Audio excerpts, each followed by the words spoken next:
Pessoal, esse final de ano tá pegando fogo no Congresso. Ontem a gente teve um dia muito intenso. Por um lado, uma vitória histórica com a aprovação do novo marco legal do saneamento.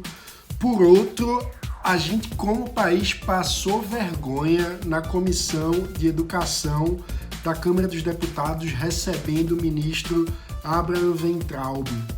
A gente vai explicar o que aconteceu no Livres Notícia de hoje, quinta-feira, 12 de dezembro. Eu sou Mano Ferreira e de segunda a sexta, sempre às 8 da manhã, trago para você os principais destaques do dia para quem defende a liberdade por inteiro.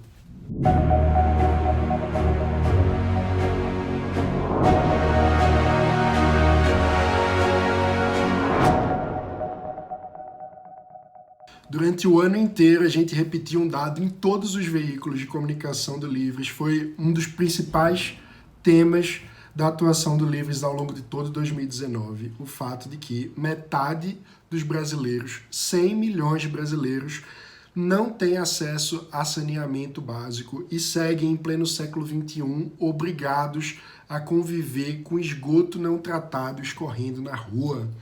Isso gera muitos problemas na saúde, na educação, inclusive no trabalho. Doenças como diarreia e verminose ainda matam muita gente no Brasil, prejudicam o desempenho educacional das crianças que ainda frequentam a escola, prejudicam a produtividade de trabalhadores que precisam desempenhar suas atividades para ganhar a vida, acaba prejudicando a renda do Brasil como um todo. É uma grande vergonha. E ontem, finalmente, a gente deu um passo fundamental para começar a resolver esse problema e dar dignidade aos brasileiros, minimamente compatível com o que o século XXI exige. A gente viu caducar, sem votação, uma medida provisória sobre esse tema, lançada no governo Temer, reeditada no início do governo Bolsonaro, e agora, finalmente, depois de quase mais de 6 meses de tramitação, a gente aprovou, enfim, na Câmara dos Deputados, por 276 votos a 124, o novo marco legal do saneamento básico.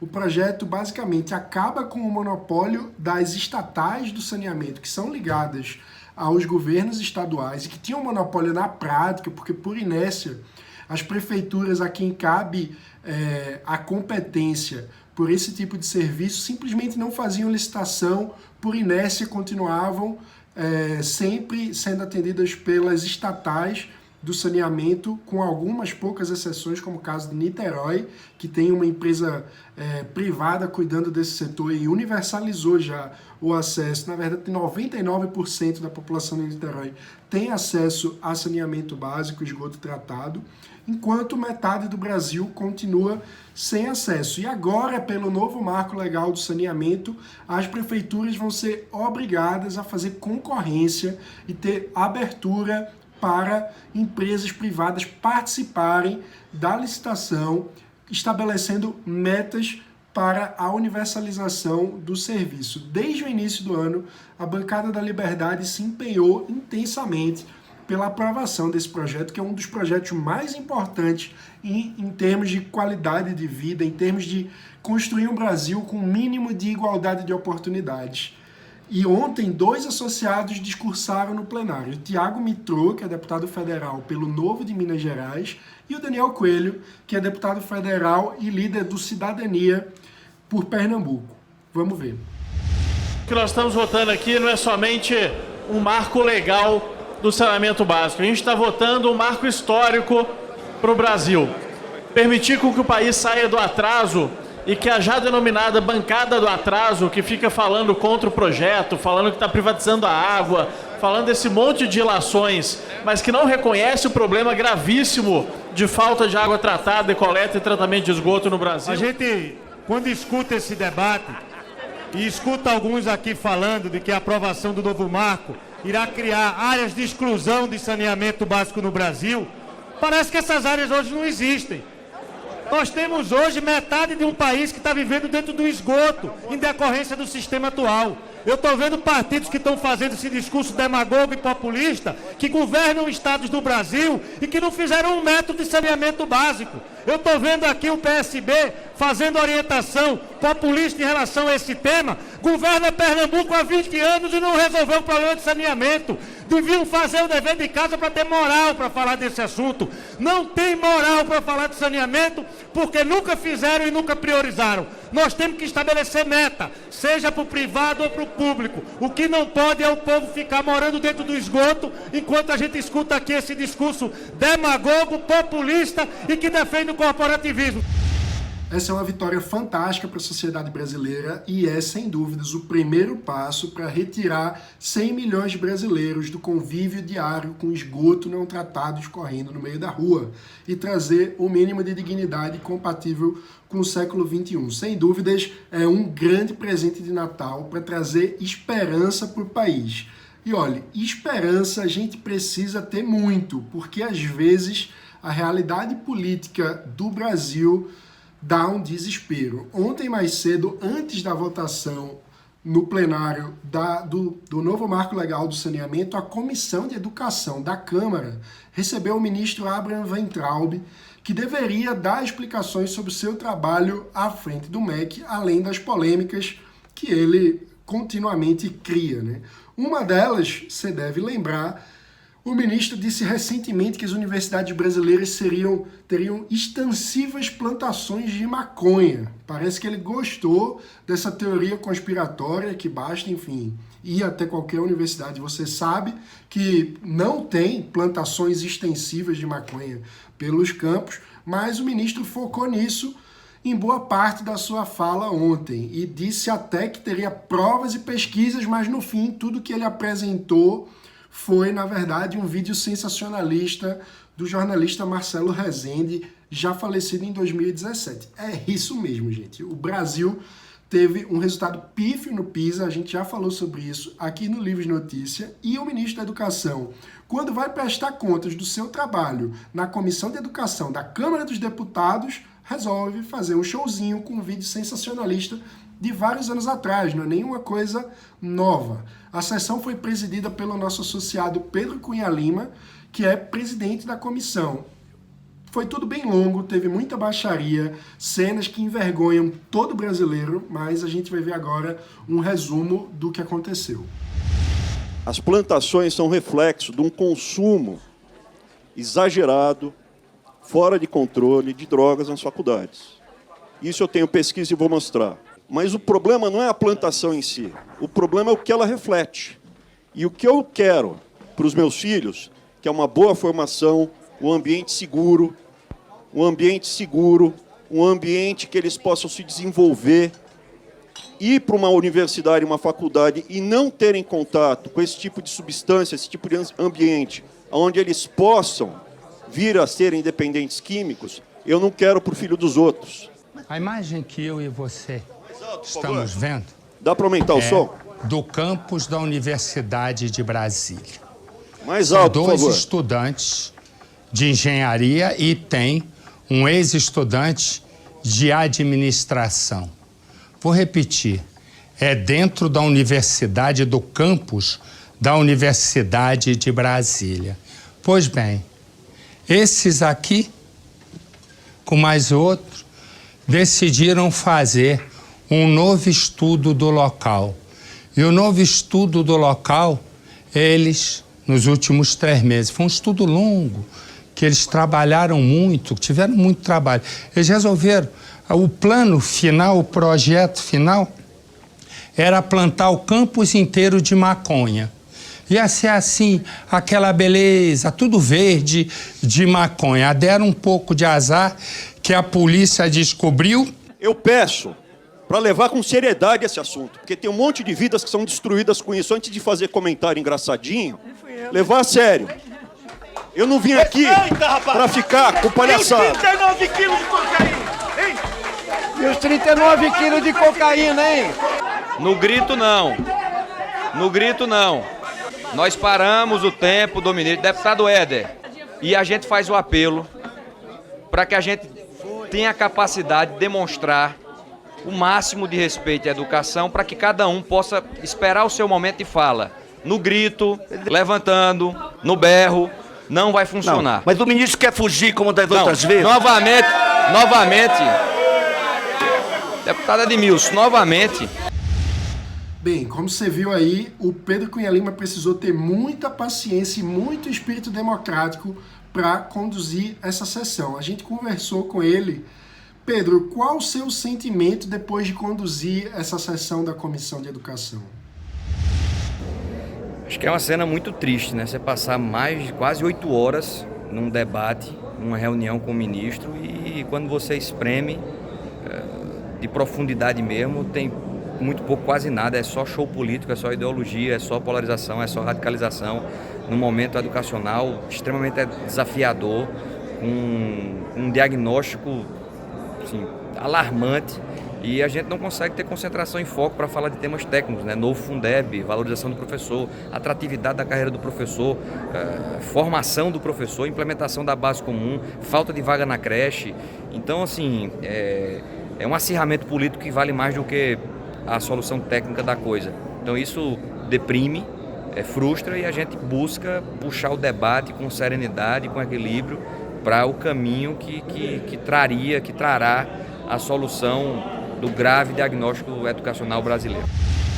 Muito obrigado, Pedro. Eu imagino a frustração que é querer desempenhar um bom trabalho e fazer a educação brasileira avançar e ter que ficar lidando com esse tipo de espetáculo triste e pavoroso. A gente tem um outro associado que também é membro titular da Comissão de Educação, o deputado federal Tiago Mitrô, do Partido Novo de Minas Gerais. Ele teve a oportunidade, não estava presidindo a sessão, teve a oportunidade de falar com o ministro cara a cara e fazer uma cobrança. A gente vai ver como foi e logo na sequência a resposta que o ministro deu ao Tiago. Que eu pedi ao senhor para que deixasse o debate político para a Comissão de Educação, como o senhor está vendo aqui, isso é o que não falta, e focasse o seu trabalho de uma forma técnica dentro do Ministério da Educação para poder resolver os inúmeros problemas que todos nós estamos cansados de saber aqui da educação brasileira. Mas, infelizmente, ministro, o que nós vimos desde aquele momento, em maio até hoje, foi que o senhor não se esquivou das polêmicas.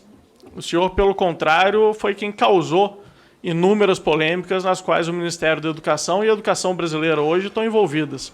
Essa convocação, ministro, não é só a respeito da questão do que o senhor falou das drogas, extensas plantações de maconha. Se o senhor ler os outros requerimentos, vão ver que existem requerimentos que tratam de todos esses aspectos que, desde que o senhor assumiu o MEC, o senhor vem se envolvendo. E é por isso que eu votei a favor da convocação. E não é uma convocação que veio somente manipulada por partidos de esquerda. O placar da convocação foi 24-8. E eu tenho certeza que a esquerda não é 3 vezes maior do que os outros grupos aqui nesse plenário. O que mostra esse placar aqui, extenso a favor da convocação, é que a sua postura à frente do MEC está desagradando, inclusive, vários partidos que, em inúmeros momentos, são a favor de projetos do governo, como é o meu caso. Eu sou a favor e defendi inúmeras vezes da reestruturação do ensino superior no Brasil. Fui, inclusive, ao lado de secretários e subsecretários da sua pasta, um dos poucos que falou a favor do Programa Futurice, do interesse de discutir isso aqui. Já escrevi artigo a favor disso, já fui na televisão para isso, mas em nada justifica, ministro, a sua predileção por polêmicas à frente do Ministério da Educação, que atrapalham, inclusive, as suas próprias pautas. Eu lamento muito que o senhor tenha que ter ouvido aqui ataques de deputados que estão costumeiramente atacando todos a sua família. Eu lamento disso, eu lamento pela sua falecida mãe. Mas também não podemos esquecer que o próprio ministro da Educação, que está aqui presente, já atacou as famílias e mães de outros também. Eu vou ler aqui uma declaração que o senhor deu no seu Twitter. Uma pena, mas prefiro cuidar do estábulo, ficaria mais perto da égua sarnenta e desdentada da sua mãe. O senhor falou isso para uma pessoa na internet que o interpelou. Eu não sei quem é essa pessoa e eu não sei, inclusive, se a mãe dela está viva. Mas o que eu gostaria de cobrar do senhor é que não pode ter 2 pesos e 2 medidas. Pau que bate em Chico também bate em Francisco. Então, se o senhor quer respeito à memória da sua mãe e à sua família, eu acho que o senhor deveria, primeiramente, respeitar as famílias alheias. A mãe dessa pessoa que o interpelou na internet também já pode ter falecido, pode ser uma dor para ela a forma como o senhor a tratou. E é por isso, ministro, que eu acho que o senhor envergonha a educação brasileira com as suas posturas, com as suas frequentes polêmicas, e o senhor está em desserviço àquelas famílias brasileiras que o senhor diz defender. Porque enquanto o assunto majoritário dessa comissão de educação for as suas falas no Twitter e não o resultado do PISA, a educação brasileira não vai andar. E eu tenho certeza que, pelo que o senhor reforçou aqui inúmeras vezes, o senhor quer ver a educação brasileira ser muito melhor do que ela é hoje. E é para isso que eu trabalho aqui todos os dias nessa Câmara, e é por isso que eu sou favorável, como eu mencionei, a inúmeros dos projetos propostos, inclusive pela sua própria pasta. Parabenizo, na semana passada, a portaria do MEC em relação às escolas de tempo integral. Essa, sim, uma política transformacional para melhorar o ensino médio brasileiro. Mas, por outro lado, eu tenho a liberdade de criticar que um dos grandes programas que teve até agora para o ensino básico foi a implantação das escolas cívico-militares, que, por mais que eu ache um modelo bacana para ser testado, não pode ser a solução brasileira para 150 mil escolas públicas, um investimento em apenas 54 delas. Então, senhor ministro, eu não sei, sendo bem sincero, eu não sei se o senhor vai mudar a sua postura. Me parece que esse é o seu modus operandi, né, de reclamar quando atacam, mas de atacar os outros, de reclamar quando fazem teorias da conspiração em relação a relacionamentos seus ou do ministro Onix, eu nem entendi o que foi falado aqui, mas faz também teorias da conspiração em relação a deputados e em relação a outras pessoas. E no posto mais importante da educação brasileira, que é o posto de ministro da Educação. Então, se eu acho que vai ser inócuo pedir uma mudança de postura sua, que pelo menos o senhor reflita se, pelo bem da educação brasileira, faz sentido o senhor permanecer à frente desse cargo. Concorda com algumas coisas e discorda de outras, porque nós não defendemos o mesmo grupo. Eu defendo a classe média. Eu estou aqui lutando para que o Brasil seja um país de classe média. Eu quero que todo mundo tenha as mesmas oportunidades. E existem interesses de grupos que não são de esquerda na área de educação. Eu estou falando loucura aqui? Existem grupos, sim, privados, com interesses de ter outro ministro na área de educação. E esses grupos, na área privada, não querem o Abraham Weintraub lá. Por quê? Porque o Abraham Weintraub, ele não é polêmico. O que o senhor chama de polêmica, eu chamo de verdade. Quanto a eu me posicionar politicamente, Aristóteles, falando de novo, ele citava: a política, quando bem exercida, é a mais nobre das atividades humanas. E eu, quando aceitei o cargo político, porque sim, um ministro é um cargo político, eu me deparei com uma nova realidade. Eu deixei de ser um técnico, passei a ser um político. E eu me posiciono defendendo os valores que trouxeram esse governo ao poder. O dia que o seu grupo chegar ao poder, são outros valores que vão estar lá. Realmente, ministro, nós não temos a menor dúvida de que os valores que o senhor representa e os valores que o Livres e Tiago representamos são completamente diferentes. O ministro acha que chamar a mãe de um estudante que interage com ele pelo Twitter de égua sarnenta é uma postura adequada, não é nada demais, não é tosco, não é uma quebra de decoro, não é um ministro da educação fazendo uma atitude absurda. Ele acha, nas palavras dele, que isso é falar uma verdade, né? Ele disse: o que você chama de polêmicas, Tiago, eu chamo de falar a verdade.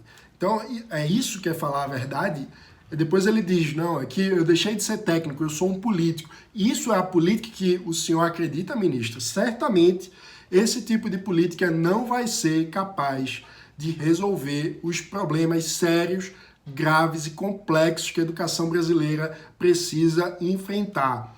Só resta, afinal de contas, a gente torcer para que as palavras de Tiago reverberem na cabeça do ministro nessas festas agora de final de ano, que ele se encontre com sua família, reflita, lembre das palavras de Tiago e, quem sabe, decida pedir o chapéu e ir embora pelo bem do Brasil e da nossa educação, porque a gente não pode mais perder tempo para enfrentar gargalos tão fundamentais que são os gargalos da educação, para que a gente possa construir um país com um mínimo de igualdade de oportunidades, onde as pessoas sejam minimamente livres, né? A educação é, antes de mais nada, uma ferramenta de libertação que permite às pessoas construírem o seu próprio destino. E só resolvendo a qualidade da educação básica, a gente vai conseguir construir um Brasil realmente mais livre, onde o lugar de cada pessoa na sociedade seja o resultado das suas escolhas e não uma aleatoriedade resultante do CEP, onde os pais da pessoa nasceram e moram, né? Então, ministro, a gente precisa que o senhor vá embora, pelo bem do Brasil. Se você gostou desse vídeo, não esqueça de curtir, compartilhar com seus amigos, se inscreva aqui no canal e ative o sininho para não perder as notificações. Eu espero que a gente possa trazer notícias boas como o novo marco legal do saneamento e possa perder menos tempo com as maluquices dos ministros de Bolsonaro, essas bizarrices como faz o ministro da Educação. Esse foi o Livros de Notícia dessa quinta, um pouco diferente, você pode perceber, porque a gente teve um contratempo, eu acabei tendo que gravar o programa hoje aqui da minha casa, mas como você sabe, de segunda a sexta-feira, sempre às 8 da manhã, aqui em youtube.com/livres e também nos principais agregadores de podcast, você pode ficar por dentro dos principais destaques do dia para quem defende a liberdade por inteiro. Até amanhã.